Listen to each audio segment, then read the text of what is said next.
And good evening, everybody, and welcome to our live virtual book event tonight, coming to you from the offices of the Progressive Magazine. As you can see in the background there, 112 years of publication, and the most recent issue just out and on newsstands and in the mail to subscribers right now. So thank you all very much for joining us tonight. It will be a very interesting and informative conversation, I think, with Chuck Collins and his brand new book, The Wealth Hoarders. Before we get started, I wanted to make some thank yous to A Room of One's Own bookstore here in Madison, Wisconsin, that has been co-sponsoring these events with us throughout the year, and we very much appreciate their support and very much encourage you to patronize local bookstores in your cities and towns across the country. Also, the Progressive Magazine, available in bookstores and by subscription. If you go to progressive.org/subscribe on the web, you can get a yearly subscription to our magazine, and we think you'll enjoy it very much. And that website has a lot of other news and information that's updated daily, so we encourage you to check that out on a regular basis as well. We're streaming tonight live on YouTube and Facebook, and you can use the chat function in either of those platforms to send us questions throughout the evening, and we'll be addressing those questions as we get going. But right now, I want to welcome to the screen with me Chuck Collins, author of The Wealth Hoarders. Chuck, welcome to our program. Thanks for having me, Norman. It's great to be here. Very pleased to have you with us. The book just out, last week, I guess, and from our friends at Polity Books. The conversation tonight will focus around how rich people should be paying their taxes, and it's somewhat coincident that we chose today, April 15th, which was going to be tax day before it got moved. But let's start with a little bit of your story, Chuck. You were born here in Madison, Wisconsin, the heir to a wealthy family, and you had a change of heart. Right. Yeah. Thank you, Norman. Thank you for the Progressive and Room of One's Own. And yeah, I'm a son of Madison. I was born in 1959. My dad was working at the Oscar Mayer plant, and my arrival was sort of a wake-up call. He would tell me that, maybe he needs to. I think he was working on the killing floor at Oscar Mayer at the time. But that is the family business, and I was the fourth generation. And there's a lot of people, obviously, who've lived in Madison and been part of the Madison community. But part of what I learned and part of what informed this book actually is growing up in a wealthy family. You're surrounded by trusted advisors, people who are sort of helping you think about what to do with the money that has come your way, and many of them have sort of let's say, an implicit bias toward accumulation and dynasty building, meaning passing on to the next generation substantial wealth. So at a fairly young age, I kind of felt like I didn't really want to get on that train, and made a decision to give away the what was at the time kind of a modest inheritance, modest trust fund. But it set my life on another, path, essentially. And I've tried to unflinchingly, for 40 years now, look at these issues of economic inequality and how they're really affecting and undermining the quality of life for everybody. I would make the case, including the wealthiest people in the society. This is not a road we want to keep going down. I was thinking, as I was getting ready for this, about a book that came out probably a couple of decades ago now, America, Who Pays the Taxes? Bartlett and Steele, looking at how tax law has been written to benefit the wealthy.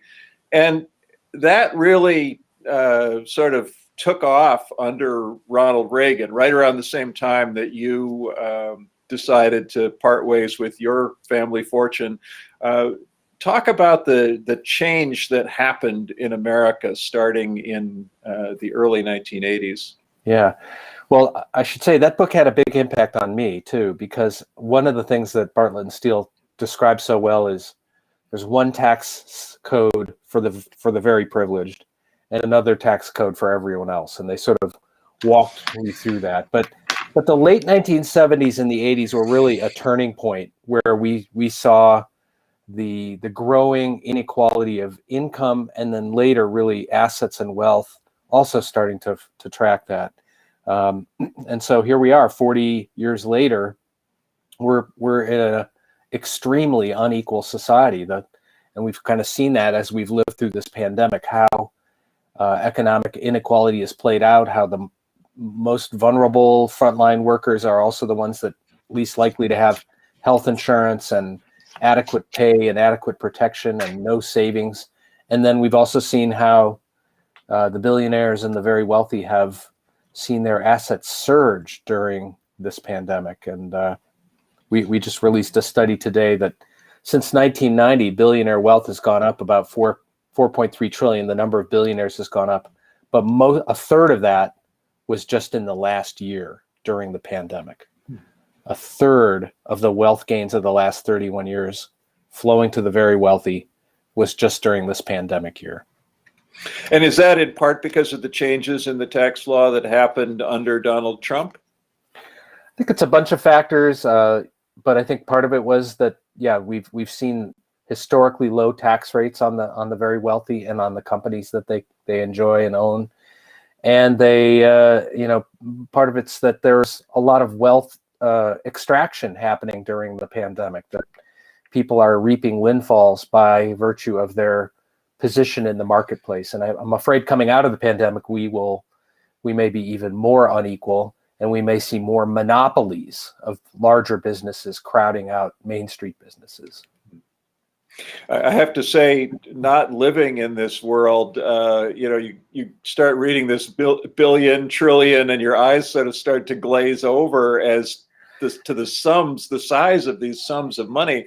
And you actually you paraphrase a quote from Everett Dirksen in the book, billion here, a billion there, and now you're talking about some real money. What are we talking about in terms of the real money here, and what could that buy if it wasn't, and we'll talk about that as we go, but what could that buy if it wasn't tied up in the places where it's hidden? Yeah. Well, the focus of my book is on how the very wealthy, and I mean people with like $30 million all the way up to the billionaires, how they hire professional help, what social scientists call the wealth defense industry, to help them sequester and hide their money. And so this isn't Uncle Joe with money in his mattress. We're talking about really the richest 1/10 of 1%. And actually down the road at Northwestern University, there's a sociologist, Jeffrey Winters, who's written a terrific book about what's an oligarchy. How do you know you're in an oligarchy? Or how do you know if you're an oligarch? And what's the difference between being wealthy or affluent and being an oligarch? And his view is when you reach the level at which you start investing substantially in wealth defense, and when you start investing in changing the laws and the rules to benefit you, that is oligarchic behavior. So that's sort of the and the estimate now globally is that there's somewhere between 24 and 36 trillion dollars of wealth that is hidden in offshore systems or trusts or shell companies or anonymous bank accounts. Imagine $36 trillion. That's 10 to 12% of the world's total wealth. And again, this is just the wealth hidden by the very, very wealthy. So that's a lot of money. And in the United States, that's probably, several hundred billions of dollars of tax avoided money every year. And here we are talking about how do we raise $2 trillion for infrastructure investments here in the United States in the coming year. Clearly, the fact that so much money has sort of hidden in the shadows could be one of the sources and one of the ways we pay for for infrastructure or all the other overdue investments that we have. We're speaking with Chuck Collins, the book, brand new book, just out, The Wealth Hoarders. And if you'd like to get a copy of that book, and it'll be signed by Chuck, you can make a donation to the Progressive magazine of $50 or more, and we will mail that book to the address that you provide. It's progressive.org/event, and you'll see a little place where you can click there and make a donation, and we'll get those books out to you very quickly with Chuck's signature in them. The book is a combination. I think it's stories. It's you telling the story, a little bit of your life, and then it's got a lot of tools and tips and hints for further reading. You reference a lot of other people's work in this area. There's a great section of notes and index at the back, which is always the first place that I go in a book. But let's start at the very beginning. And you talk about the wealth defense industry, and one of the key factors in that is what's called the family office. And in the book, you start out early on with a story about your visit to this world of the family office. And I was hoping that you could read some of that for us. Yeah, and I it's fun because I normally don't read from a book. You know, it's a nonfiction book, and sometimes I think it's a little more lively to talk about it. But with Norman's encouragement, I'm just going to read a little section. And to set the stage, I'm about 23, 24 years old. I've learned that I'm going to inherit a substantial amount of money, and I'm kind of trying to wrestle with what to do about that. And I meet an older woman who is sort of a true Boston Brahmin. She's from a very old wealth New England family, and she's invited me to talk to her, and she's trying to talk some sense into me, basically. Because I'm expressing, wild ideas like giving away assets and that sort of thing. So she invites me to visit her family office. Now, I didn't know what a family office was, but I went to this office, and let me just read a little about that experience. So it's like about 1983. Dee's family office is located in a downtown building in Boston and has the innocuous sounding name of North Haven Associates. On the appointed weekday afternoon, I sign in with the security guard, show my driver's license when asked for it, highly unusual in the early 1980s. I take the elevator to the 21st floor and ring a silver doorbell beside the office door. A receptionist leads me down a hallway of modern filing cabinets to Dee's office. Dee stands up from a Danish modern teak dress to welcome me with a peck on the cheek. Her hair is pulled back, and she's wearing glasses for the first time since I've met her, which she places on her desktop. And Dee is probably about 70 years old. She says, "I have another joke for you." She's constantly telling me jokes. She says with her now familiar grin, "Why don't white Anglo-Saxon Protestants engage in multiple partner sex orgies?" I am stunned. I can't believe I'm hearing this from her. Why? I sputter. "Too many thank you notes," she says, and she slaps her cheek in mock astonishment. Dee's salty humor and warmth are disarming my cartoon-like image of Boston Brahmins. Even though we are unrelated, Dee is willing to adopt me as her long-lost nephew from a Midwestern branch of the family and teach her hapless relation the wealth facts of life. "What happens here?" I asked Dee, referring to the family office, gazing out her window at the islands of Boston Harbor. Dee explains she keeps a desk at the family office for my correspondence and stuff. She grins again, lots of thank you notes. She takes me to the hallway and points out pictures of her ancestors. There are black and white pictures, mostly of white men wearing suits or holding up large fish in rugged fishing camps. From the photos, I get the impression that some of the family wealth came from timber a long time ago. The family office is where our extended family comes together to manage our funds and charitable foundations, Dee explains to me. We pass a room full of wooden filing cabinets. I imagine they are full of trust documents and deeds embossed with antiquated seals. The conference room has padded leather chairs and polished oak table and a silver water pitcher sitting on a teak tray. More family portraits and dark bookcases with law books and financial reports line the walls. An enormous picture window looks north to the Mystic River and the Tobin Bridge. I'm mesmerized to see the tiny trucks and cars lined up on the toll booths. How many family offices are there like this? I ask. In Boston, Dee says, pondering my question. Maybe several hundred, serving the established New England families. There's an association of family offices, but most families use a reputable lawyer or a full-service firm like Fidelity.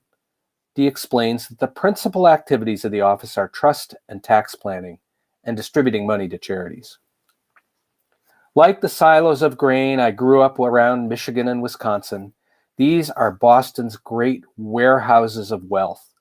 Billions and billions of dollars of paper wealth, land deeds, stock certificates, partnership agreements, wills, bonds, generation skipping trusts, all entombed within comfortably appointed offices like this. How do people find out about this, I ask? I have no idea. It is a silly question the moment it leaves my mouth. Find out? Well, it's not a secret, says Dee, but we don't seek publicity. There's really no reason. What about the charitable foundations, I ask? How do people know where to apply? Well, some of them are listed at the Grantmakers Association, but for the most part, we call you. You don't call us. Dee looks intently out the window. I know some money management firms seek clients by sponsoring Boston's 2 public radio stations with taglines like, "For over a century, helping successful families preserve and pass on wealth." I'm amused by all the euphemisms for wealthy, such as prosperous, established, and successful. The whole time I am sitting in Dee's conference room, I want to hover up and down State Street in Boston and float through walls to get a sense of the vastness of this wealth preservation machine. The thousands of men and women whose professional mission in life is to help the wealthy stay that way. They, in turn, earn high salaries and have comfortable lives. It is late afternoon, and from Dee's window, I see hundreds of workers filing out of their office buildings toward commuter train and subway stations. I look at them with new eyes. These aren't just generic office drones. Many of them are wealth defense industry workers. Chuck, our family office is not just about money, Dee adjusts the scarf around her neck that matches her earrings. It's about stewardship and passing on values. How does it do that? Well, we do programs for your generation of family members. With wealth comes responsibility to be active in the community, give to charity, and leave a legacy for the next generation. We're in the business of training young adults to be good stewards. Oh, so that's why I shouldn't touch the principal, I offer. Exactly, said Dee, nodding. Do whatever you desire with the income. Invest it in some cockamamie scheme or give it to your cause of the month. You can live lavishly on the income or like a church mouse and donate your income to charity, but don't selfishly deprive future generations by diminishing the principle. Dee is part of this sort of civically engaged elite in her land conservation activities and community involvements. But the primary beneficiaries of her wealth legacy are mostly a tiny circle of blood relatives, and there's no guarantee that any of them will be as civic-minded as she is. She participates in an arrangement that perpetuates family wealth for a few and leaves a grossly unequal society for everyone else. Dee has taught me something, but it isn't the lesson of multi-generational stewardship she intended. By opening the door to her family office, she has given me an unusual view of the river of money. I am revolted by it. I want no part of this wealth preservation world. It's very informative. And in fact, you say in the book, many readers have heard about private investment banks, hedge funds, and private equity firms, but most have probably never heard of family offices. And I think that's absolutely true. I certainly had not before reading this. And you also say that the family office industry has mushroomed since you wrote this book. And I think the phrase is contributing to the concentration of wealth and dynastic power. Yeah. Talk about that, how the family office industry or the family office system has mushroomed so much in recent years. Yeah, it's really astounding. I mean, now the at the time that I visited Dee in her family office, as she said, there are probably 100 family offices and a couple hundred family offices in Boston. Turns out Boston was kind of, with the rise of the Industrial Revolution, it was sort of the Silicon Valley of its day. And that's where some of the first really big kind of cash fortunes were emerged. But today, now there is an estimated 10,000 family offices globally, with 1,000 in London alone. Those family offices cater to families usually with wealth starting at about $250 million or more, $250 million. And the whole, and there's nothing actually sort of sinister, even though we don't know about them. There's nothing inherently sinister about them. They are a place where people bring the wealth defense industry professionals, the tax lawyers and others, bring them in-house to provide even another layer of sort of confidentiality and secrecy. But inherent to their mission is accumulation and transfer of wealth to the next generation. And so they're inherently all about tax minimization, planning trusts, planning succession, moving the money to the next generation while paying the least amount of taxes.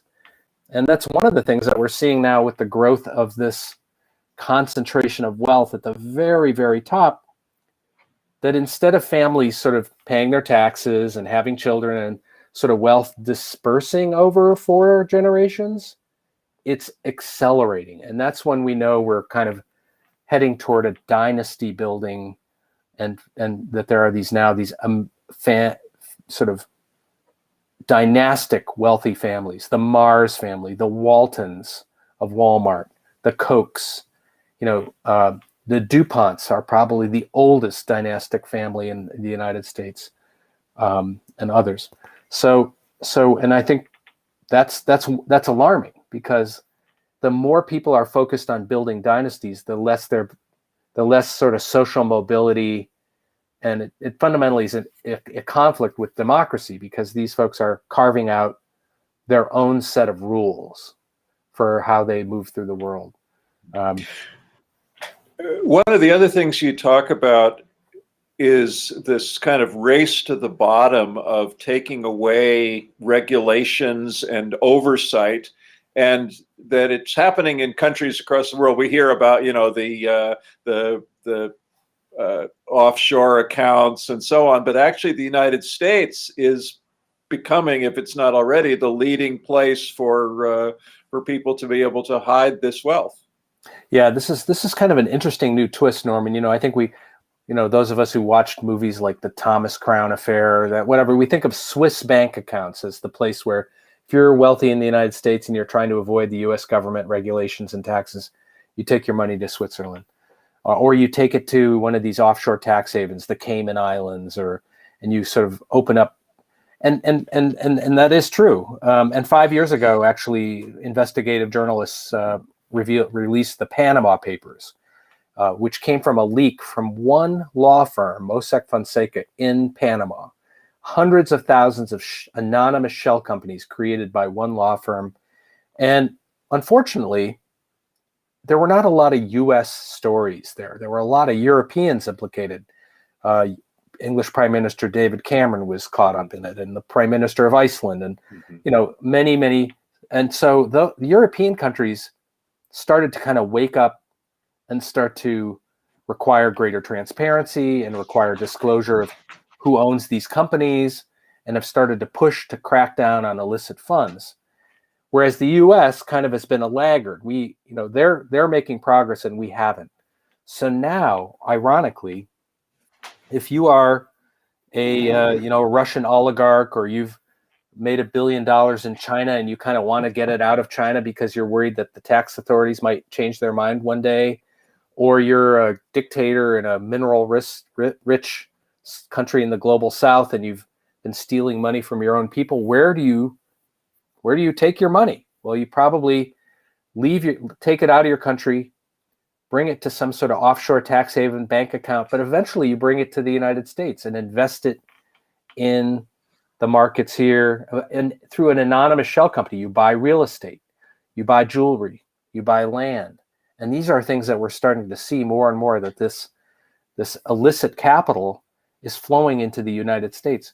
Or you bring it to South Dakota and you create a dynasty trust, which will then exist for centuries as a way to sort of hoard and sequester money. So yeah, the United States is now, we're kind of the weak link in the global system of tax fairness. Another thing in the book that I found very interesting, you talk about these free ports, these places that are outside of customs jurisdiction. And again, something that I had not heard of before until it actually appeared in a recent film. I forget the name of it right now, but there was an action film where they go to this one place where art is being kept in this free port. And you talk about one right in New York City. Yeah, I went to visit it. I mean, basically, wealthy people are looking for different places to park their money where it might hold value. And so you don't want to be all in the stock market, or, you don't want to have all your eggs in one basket. So art is actually a fairly stable asset class, as they say.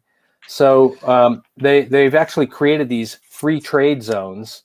There's one in Delaware, of course, Delaware being sort of the weak link of all weak links.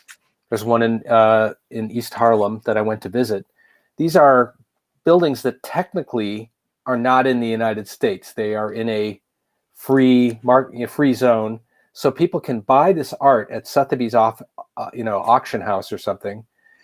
The art actually doesn't leave this building, but the ownership is transferred, and it's in a stateless form. So there's no taxes are paid on the purchase of the art. So it's just another curious way of avoiding responsibility. And I'm sure there are things that we don't even know about that are kind of similar kinds of gimmicks for dodging taxes. We're talking with Chuck Collins, the book, The Wealth Hoarders, How Billionaires Pay Millions to Hide Trillions. And it's just out, brand new this past week. And you can get a copy if you make a donation to The Progressive, which is a nonprofit. We're going to take your questions in a little bit, so please chat them either through the YouTube chat or the Facebook chat, and we'll get to those as we go. But now I want to go to sort of the second half of the conversation, which you title the chapter Solutions to Wealth Hiding. And you start out here, the first step in fixing this system of hidden wealth is to recognize that it is not a minor sideshow in the larger economic system. It is the show. It's on the main stage. It is the system. The wealth hiding system is an ecosystem that operates because of tolerance and enablement of many different institutions and actors. So how do we go about confronting that? What are the steps that need to be taken to bring this to light and then address it? Well, I think the first is that we don't tolerate it. I mean, just as individuals, just say, well, this is wrong, that there's one set of rules for the very wealthy and another for everyone else, and just understand that costs us. When wealthy people dodge their taxes, that they shift the obligations onto the rest of us. I should say this isn't just about taxes either. I have a couple of examples of how grifters and people who rip off their customers and ex-spouses who are ripping off their former spouse use these same tools, these same systems to sort of avoid accountability and responsibility. One of the first things we have to do, and I should say, we're right in the middle of this moment where we're discussing taxes again. We're discussing how to raise revenue. We've just, under Trump, the the Trump administration ran up $7.8 billion in national trillion dollars of debt. 2 trillion of that was a tax cut for the rich. We have all this deficit spending for COVID relief. Now, President Biden is proposing a $2 trillion infrastructure bill. And there's more things we want to do. We want to invest in climate change mitigation. And so we have things that we need to invest in. Where's the money going to come from? And if this system is in place, where the wealthy are essentially, taxes are optional for them, then we're going to have a hard time raising the revenue. It's going to have to come from somewhere else. So the first thing I say is enforcement. The Internal Revenue Service has been decimated in its ability to follow the money and enforce the rules that currently exist on the wealthy. It requires a certain expertise to follow the money, to do the forensic accounting, to understand these loopholes and tax dodges, which ones actually have some kind of real business activity and which ones, most of them, have none. And so we need to invest in rebuilding the part of the IRS that oversees and the tax filings of the super rich. That will go a long way. There's an estimated $1 trillion tax gap a year just from the richest people in the society avoiding taxes. The second thing is we need to have transparency of corporate ownership. And again, there's good news here. At the end of last year, Congress passed something called the Corporate Transparency Act, requires all corporations to disclose who their real beneficial owners are to the Treasury Department. Unfortunately, there's some loopholes in there. Trusts are not included, partnerships, private equity, but it's a really good start. It creates a foundation law. It had broad bipartisan support, including law enforcement. So transparency. And I argue that cities and towns should be pressing for transparency too. Who's buying Madison? Who's buying Manhattan? Who's buying the real estate and the land in our states and communities? That should be public information. That shouldn't be hidden behind some shell company. So disclosure, corporate disclosure is important. Third step is just to shut down, outlaw some of these tax dodges, some of these trusts. Senator Bernie Sanders introduced in his new estate tax bill. It's a really good reform bill, but it also includes all these things to just shut down this hidden wealth system. And then once we kind of get our US house in order, if we stop being the weak link, then we go to the UK and we go to the EU and we say, all right, let's together form a treaty and require these rules and disclosures across the system. And again, Fed Chair Yellen recently said we should have a global corporate minimum tax. Well, that would require disclosure from all the participating countries to create a floor, and that everybody knows, what, Amazon and Google and Apple, every country where they're taking tax breaks, we all kind of know what they're doing, and they can't pit countries against each other anymore. That's totally doable. You can start to see some of those changes are starting to happen now. So sort of flipping that race to the bottom on its head and having it almost be a race to the top to have more better laws in countries that would then be examples to other countries. Exactly. Raising standards, basically. Think about back in the day when the United States, when we had in the northern states had minimum wages and the southern states didn't. And so all these industries, they like the race to the bottom in wages, went to the South. Then you establish a national minimum wage, and at least that creates a floor that people are not competing below. That's kind of what we need to do with global taxation.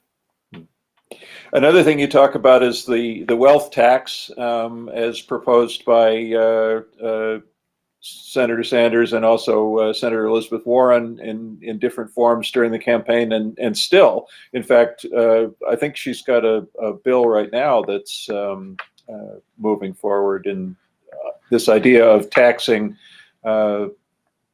wealthy people on it's taxing them on their assets, right? Not just income, and that's important. Yeah, there's things that we can do to restore progressivity in the income tax. We could have a millionaire surtax, a 10% rate increase on income over 3 million, and whether it comes from capital or labor. We could fix the estate tax so that less wealth transfers to one generation. What's great about the Senator Warren is it is an annual wealth tax focused on households with 50 million or more. 2% tax on wealth over 50 million. And then when you hit the billionaire level, you pay an extra penny, a 3% tax. And that would actually raise substantial revenue from the richest people in the country. And what's interesting, Norm, is that it is wildly popular. 70% of the population likes this idea of wealth tax, including a majority of Republicans and independents. So it's an idea that has tapped some kind of nerve because people realize these inequalities were so out of balance that an annual wealth tax could actually go a long way, not just to raising revenue, but putting a brake on that democracy distorting concentration of wealth at the top. Now, it's a little bit off topic here, but one of the things when we talk about, money to be available for things, this again being traditionally tax day, we often try to take a look at the portion of the budget that's being spent on the military. And I think about the Canadian folk singer Michael Cooney, who used to have a song, "How Many Bucks in a Billion?" And he'd say, with $1 billion, you could get an appendectomy for you and everyone you've ever met. You can have, child care and health care and so on. Or you can have, at that time, when he wrote the song, a third of a Trident sub or a half a B-1 bomber, I think. And, so much money has been spent on the military industrial complex. And now with the talk about pulling out troops from Afghanistan later this year, and with some of the other reprioritizing that's been going on, partly because of COVID funding, of course, some of that military budget is getting diverted. How does that compare to the amount of money we're talking about with this tax avoidance by the wealthy? Well, actually, the amount of tax avoidance is much higher. But that doesn't, we can obviously cut the military budget substantially as another way of sort of reallocating, redirecting revenue. And I think, there's sort of two kind of parallel journeys here. One is, how do you create a fair tax system where the wealthy pay their fair share? And then how do you have a real democracy where together we can decide what the priorities of spending are? We have a political system where the military industrial complex has captured our political system and has extracted these huge annual budget expenditures that have nothing to do with security at the local, national, or global level, but is just a kind of public works program for big multinational weapons companies. So that's there's probably $300-400 billion a year that could also be easily reallocated without so now we're starting to talk about, as you said, some real money here. You get $400 billion a year out of the defense budget. You raise $1 trillion a year from an annual wealth tax. You start to be able to make the kind of investments that we need to make to transition to a fossil fuel free economy and reduce student debt and provide universal health care and all kinds of investments that I think would be so much more beneficial. I think about like the model of participatory budgeting that I think was really developed in Porto Alegre, Brazil, but has been adopted now by some community groups and even I think some small cities in the United States. In the book, towards the end, your conclusion is this is a time for bold action. And you say one of the brutal lessons of the COVID-19 pandemic is that our societies were ill prepared to respond. But you also say that elsewhere in the book that COVID-19 is making for higher intolerance for the games that enable wealth hiding. So let's talk for a little bit about the possibility of bold action in this historic moment in the wake of COVID-19, but also with this kind of reassessment that we're doing in the aftermath of 4 years of a Trump presidency. Yeah, I mean, I think we've just had a stomach-turning understanding of how inequality plays out. You know, extreme inequality was our pre-existing condition, and the racial wealth divide, you know, has put so many more people at risk. So I think that we understand now, and then that juxtaposition that we talked about at the beginning, where, you know, a couple 100,000 families are just reaping incredible windfalls in this moment. So I think people are getting to have this visceral understanding of how inequality is playing out, how it made our society more fragile and vulnerable, and how it cost some people their lives. Inequality has killed people. And I think we also understand that there are these frontline essential workers who've given, you know, who've taken huge amount of risks when other people have been able to be, you know, kind of cloistered and sequestered. They've been, you know, stocking the grocery shelves or showing up for work, taking care of the elderly, taking care of the children. These folks are underpaid. We should have a much better social safety net for everybody, including access to health care and paid family leave. So, you know, there's our national resolve to do something about our frontline essential workers. And then on the other hand, I think people are just repulsed and infuriated by the behavior of the billionaires, the concentrations of wealth, the windfall profits that have been taken out of the economy, the profiteering. And I think that's why these tax proposals are incredibly popular. I looked at some polling data today. I guess 45% of the people support the president's infrastructure bill, but when it's paired together with an increase on corporate taxes on these global companies that are paying nothing, support rises to 60%. Meaning when you tax global corporations and the super rich, the policies are even more popular.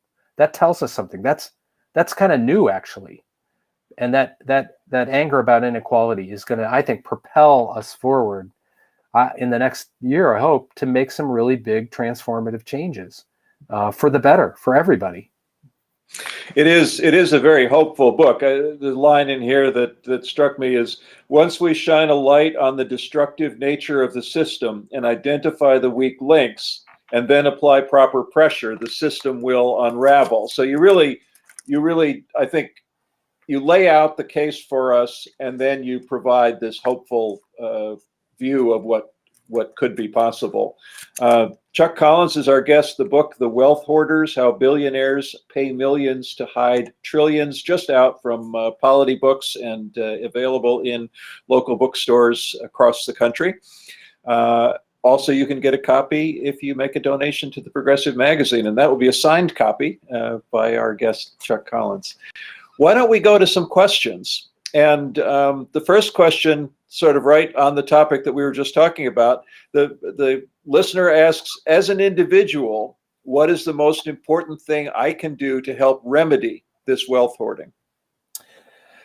I mean, I think it's you know, there are sometimes limits to what we can do as individuals, but I think part of it is just talk to people about it. Just sort of like have public conversations. I've just learned that the super wealthy are hiding trillions of dollars because when people start talking about, oh, we may not have enough money, or there's too much debt, we shouldn't raise taxes, it's really important to say there is so much wealth and it's hidden.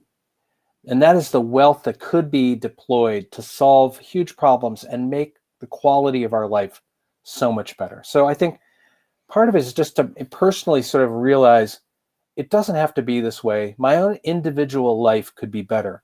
My community could be better. My children and grandchildren and family members could be healthier. And that's the stake that we have in this. And then I think to the extent you want to engage with elected officials, just let them know you're appalled. Why is it that there's one set of tax rules where the rich get to opt out of taxes, where most of us have our taxes taken out of our paychecks every week as we go?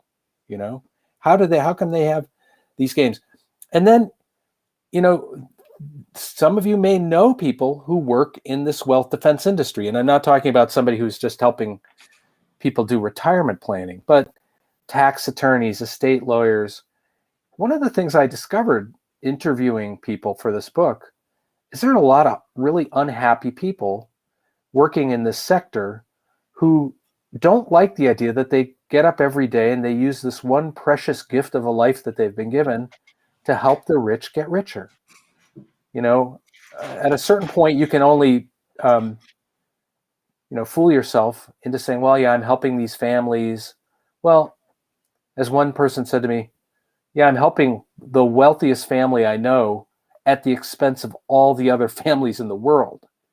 And so if there are young people who are thinking about careers in finance or in law or in accounting, my last chapter of the book is a graduation speech where I essentially say, there's a lot of really important work to be done. Don't devote your working life to helping the rich get richer. There's so much more we can do.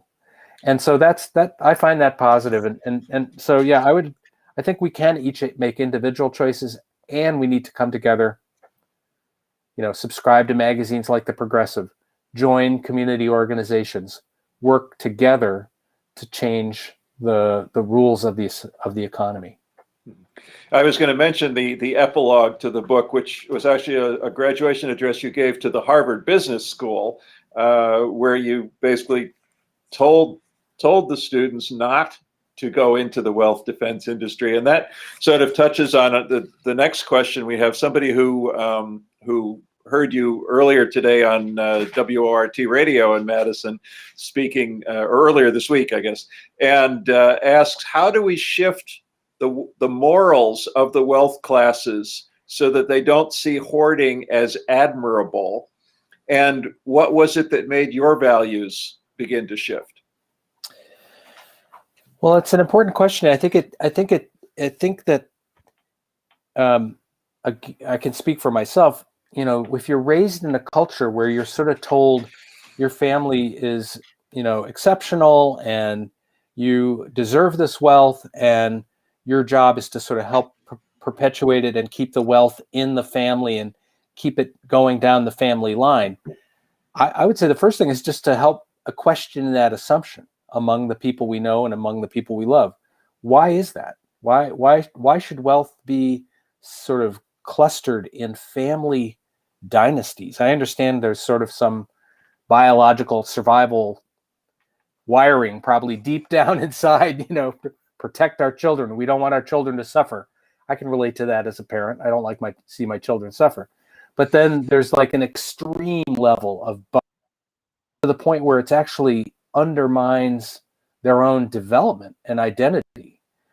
So I would argue these great inheritances and concentrations of wealth are bad for children and bad for the society.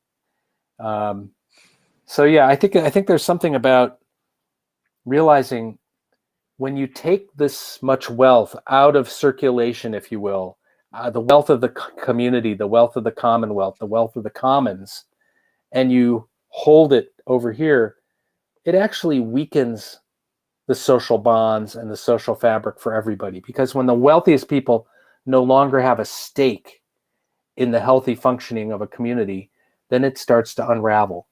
And I would come back to saying, look, it's in no one's interest to empower others to make decisions about how it's deployed, rejoin the community, rejoin humanity, and let's roll up. We got some problems here. We got some ecological challenges. We have a racial wealth divide. We have entrenched poverty and inequality. We need all hands on deck to build the kind of society that we really all want to live in. And that was kind of your own personal journey and revelation as well. You talk about that some in the book, and I know it from elsewhere as well. But you really felt that when in that family office story that you were reading, when Dee is telling you not to go into the principle, you really felt that you didn't really have a right to hold on to that principle, that the basic asset of the family wealth. Yeah, that's sort of one of those cardinal rules. But actually, again, I see cracks in this. I see there's a whole generation of younger people coming along, my children's generation, who are, they understand that this is a systemic problem. It's not about whether people are even bad or greedy, or that there's a way in which the system now is wired to kind of accelerate these inequalities. And yet there are things each of us individually can do to resist that system, or break the cycle, if you will. So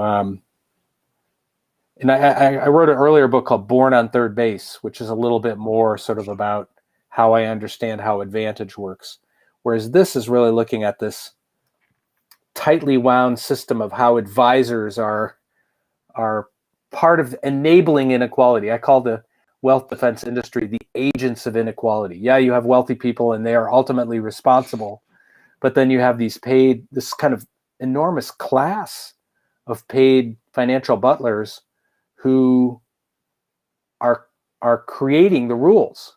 One of the things they'll tell you is, we're just obeying the law.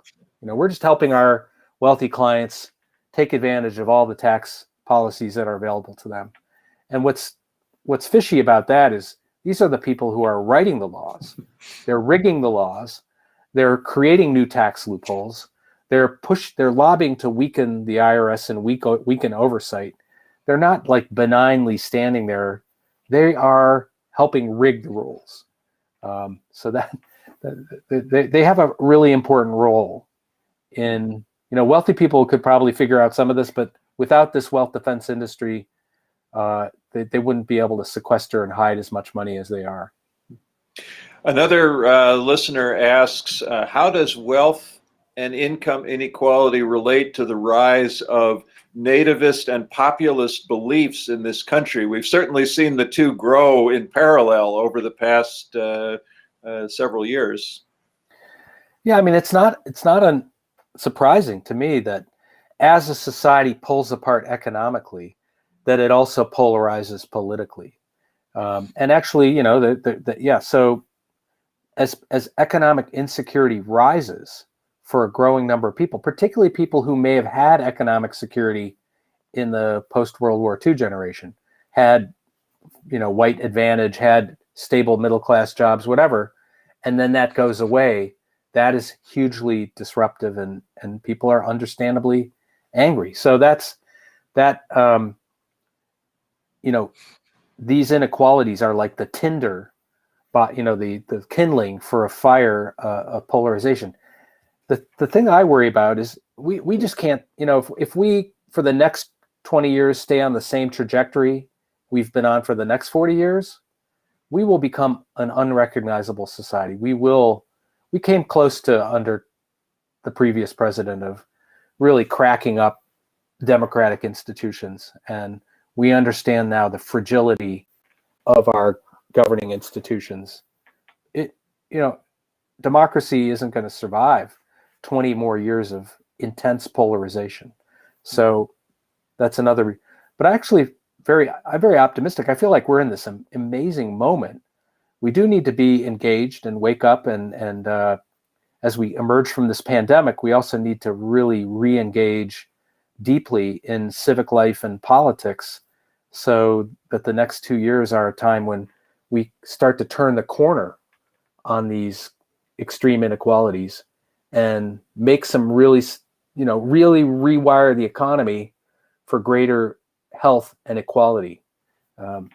So rest up, because the next couple months are going to be all hands on deck. So someone asks, following up on that, why do people seem to support the party that will do the least to help them? In other words, why does somebody who is not economically well off support the wealthy who are cutting taxes for other wealthy people? I think there's going to be a 25-30% of the population where I think that's, but here's what I would focus on is things have really shifted in a short time. A vast majority of people support raising the minimum wage, abolishing ridiculous levels of student debt, taxing the wealthy, and a national wealth tax, an annual wealth tax. The pressure is building from below for majority pressure. And so pretty soon, people are going to start winning and losing elections based on how well they're going to change, these rules. Are you with the wealth defense industry? Are you with the 1/10 of 1%? Or are you with everyone else? What's your voting record here? Like, those will become even more starker lines in terms of politics. So there are going to be people who are, and there's a huge amount of resources invested in just muddying the water and confusing people. But there's a lot of clarity about the situation that we're in right now, the dilemma that we're in. And the right and the Republican Party have very little right now to offer society. All they have is to block things. That's all they are trying to do and can do. They don't have any kind of program to make people's lives better. More tax cuts for global companies and the rich aren't going to make people's lives better. Even 40 years after trickle-down experiments, the experiment hasn't worked. Yeah. And people are waking up to that. So, I would focus less on the people who at this point who are just completely confused and more on engaging people who are maybe not civically involved but understand the score here to get involved and weigh in. There's always going to be the flat earth people. One last question, I think. How do you target this kind of thing? Every time, a new rule is created to try and counter some of this, it seems like the wealthy and the wealth defense industry find ways around it. And yet a lot of other people don't have ways around it. The two examples I'll give is one is after September 11th, some of the anti-terrorism legislation in banking means that you have to identify if you're depositing a whole bunch of cash. Yeah. But that means that the neighborhood group that has a carnival that walks into the bank to deposit $3,000 of cash from sales at their carnival is subject to the same rules as this big corporation. Yeah. And the other example is after Enron and the big scandal, the accounting rules changed, but the people who benefited least from the change in the accounting rules were the small nonprofits that were held to a more rigorous accounting regimen, and the larger corporations found ways around that. So how do you create rules and repair these things without the collateral damage to the small people? Yeah, that's a great question. I mean, I think I was looking at Congressman Ro Khanna has a bill called the Stop Tax Cheats Act, and it targets enforcement resources to households with incomes over 10 million. Okay, well that's the kind of targeting that actually I think makes sense here. We're right now, if you get the earned income credit, meaning if you're like working poor, you're 4 times more likely to get audited than if you have income over $1 million, right? So that's the problem. So we want enforcement, but we don't want enforcement harassing low-income people. We need to rebuild the capacity to oversee. And this is always going to be whack-a-mole. There's always going to be members of the wealth defense industry who are, innovating and designing a new tax dodge, and we're going to make this transaction look like it's really a business transaction and we're going to hide more money. But it's just like any activity, you need to have oversight. You need to have vigilance, and you need to sort of watch these and intercept them early on. And the IRS has the ability to say that transaction, that form of trust, that loophole is a listed transaction, and if you use it, we will audit you, which is another way of saying don't use it. And that's what historically they've done, and they haven't been doing it for a decade, and that's the kind of thing we need to bring back. So vigilance and oversight is the key to making any good system work, and targeting the real offenders. And your examples of how too broad a sweep undercuts the whole intention. Although I do think a lot of those local carnivals are running drug money, so I don't know. No, I'm just kidding, but it's like Ozarks. We're gonna move the cash through the banking system. Right. With my bingo from our bingo game. The book is The Wealth Hoarders: How Billionaires Pay Millions to Hide Trillions. Our guest author, Chuck Collins, thank you so much for joining us. I think, in the introduction to the book, you really give a good sort of overview description of this. This book is a primer to the secrets of the money river. If it sparks your interest, you'll find an appendix with books, articles, films, and advocacy organizations that can deepen your knowledge and engagement. There are many more financial shenanigans than can be described in this slim volume, but most of us understandably don't know the secrets of the money river, which is why wealth is vanishing from measurement and accountability. So this book really helps us to understand that in new and very important ways. You can get a copy of the book by donating to the Progressive Magazine at progressive.org/event. And you can also find it in your local bookstore. And I want to thank our local bookstore, A Room of One's Own, here in Madison, Wisconsin, who co-hosted this event tonight. And I want to thank Polity Books and, of course, Chuck Collins for joining us throughout the evening. Thank you, Norman. Thank you to the Progressive. And I hope people will get the book and support the Progressive. Thank you so much. And you can get the brand new issue of the Progressive just out in your local bookstore or by subscribing at progressive.org/subscribe. Thanks again so much, Chuck. Thanks.